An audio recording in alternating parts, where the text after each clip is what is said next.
Congress senior నాయకుడైనటువంటి ఆకుల గణేష్ గారిని అడిగి తెలుసుకుందాం. ఈ రోజు పోలింగ్ సజావుగా జరిగిందా? ఏమైనా అవాంఛనీయ సంఘటనలు జరగకుండా చెప్పు. ఇక్కడ ఎన్నో ఏళ్ల సంది జరుగుతున్నటువంటి ఎలక్షన్లకి మా యాదగిరిపల్లిలో ఎప్పుడైనా ప్రశాంతమైన వాతావరణంతో పాటు పోలింగ్ జరుగుతుంది.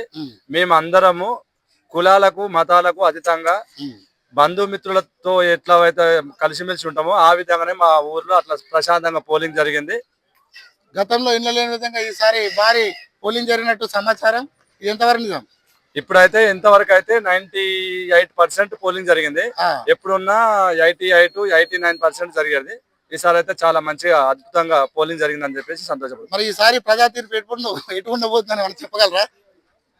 ఎప్పుడైనా ప్రజల నాడి తొందర దొరికేది. మేము గెలుస్తున్నాము అని ఒక అంచనాకు వచ్చేవాళ్ళు. ఈసారి మాత్రము ప్రజానాడి దొరకడం చాలా కష్టమైంది.